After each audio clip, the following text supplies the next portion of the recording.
So what's going through your head when you're faced with this shot? G'day golfers, we're going to really challenge you learning how to play the flop shot, the lob shot over a bunker. But this is too easy, that flag's too far away.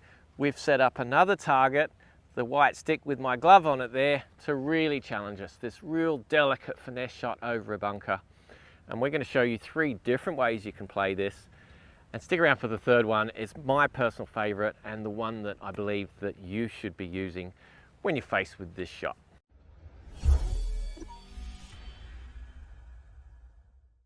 The first thing I want to point out with playing these flop shots over bunkers is having the right equipment.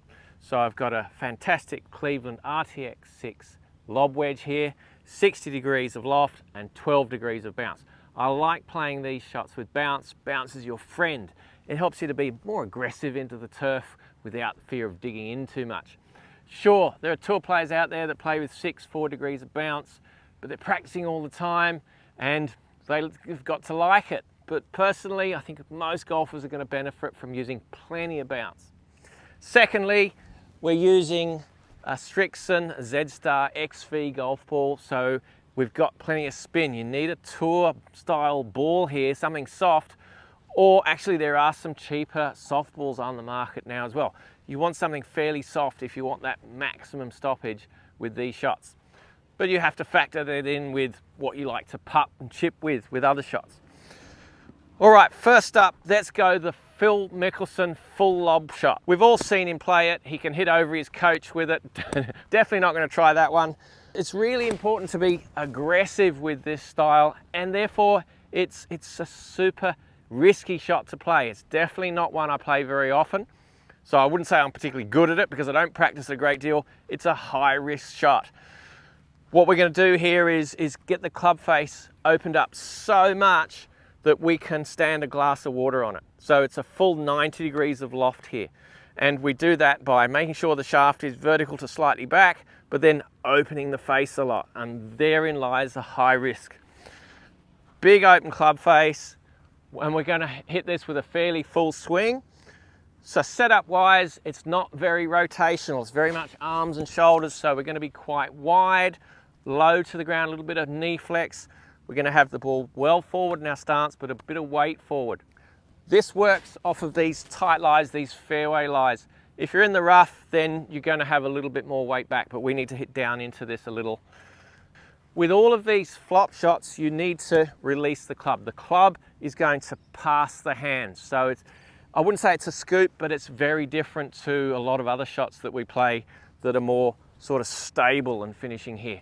With these flop shots, we want to use plenty of bounce, plenty of loft, so you need to allow the club to pass the hands. You hang on too tightly with these, you're stuffed. It won't work.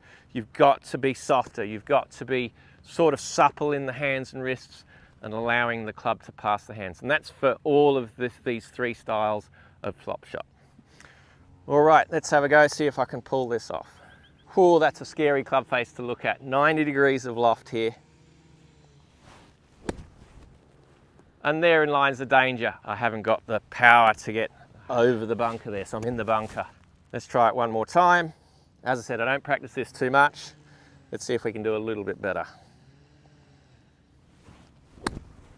There we go, much better, and just past our target. Fairly pleased with that, but it's just so high risk. Let's crack onto the second one and see if we can be a little bit more consistent. So this next lob shot is a toe down, cut across hack.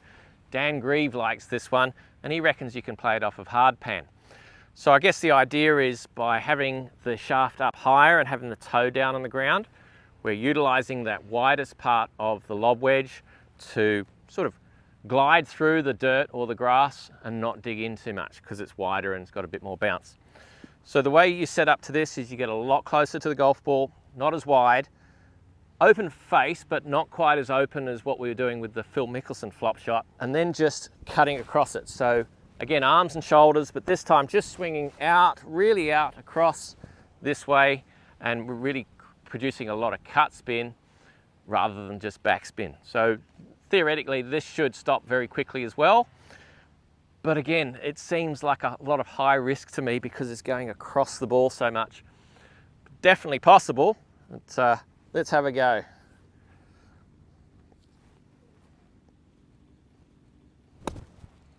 That's pretty good. Not bad at all. So that was off the grass. Now I've got one where there's literally no grass under. It's a very bare lie here. And let's see if we can get this to, it's not a very good lie. Let's cut right across it here. That's pretty good. And plenty of stoppage. So by getting across it, we're getting steeper into the shot and we're utilizing that toe to stop digging in too much. And hey, it works. This third and final style of lob shot is my favorite because to me it's safer. You don't need as big a swing and we don't open the face up quite as much. You don't have to hit it as hard. So what we're going to do here is, yeah, sure, we're going to open the face a little. We're still going to have the shaft vertical to maybe slightly behind the golf ball, adding loft and adding bounce to the shot. But all we're going to really do here is make sure that the club stays in front of the hands. We're not going to allow the club to get over here. That's a problem. That's going to affect the bounce and the loft of the shot. So just by, we're still releasing it and still sort of that, allowing the club to pass the hands. But what we've got to do here is make sure that that club stays pointing upwards, pointing up to the sky and in front of the hands, not over here. And to me, this is just makes so much sense because it really does present plenty of loft and bounce to the shot without us having to work too hard. And I don't have to hit it particularly hard. I'm expecting plenty of stoppage and spin here. Setup, ball position is still going to be just ahead of center here, forward in the stance. The stance is just going to be comfortable, not super wide, not super narrow. I'm just in a comfortable position and let's see if we can add plenty of bounce and loft to this shot by keeping the club in front. And look at that stoppage and look at the control. That's the closest one I've hit so far because I'm more comfortable. I'm not trying too hard to hit the shot. And I reckon with a bit of practice, and it definitely does take practice, you can hit it off a poor lie as well. So that one was a nice lie on a bit of grass there. This is all fairway, it's all fairly tight, but here, sitting down, it's on a bit of hard pan. And let's see if we can still get that height and spin using the bounce and loft, keeping the club in front of the hands. Same setup position. Not as good a contact, but still plenty of spin and a much easier, safer shot, and definitely one I recommend, especially if you don't get too much time to practice these shots. Whichever of these three flop shots or lob shots that you decide to use out in the golf course depends entirely upon you. It's what works best for you. But these aren't the only shots you need around the greens. You need to learn these three as well, because you're going to come across some different situations and some different lies out in the golf course. Thanks so much for watching. We look forward to your company next week. Are you the best golfer you can be?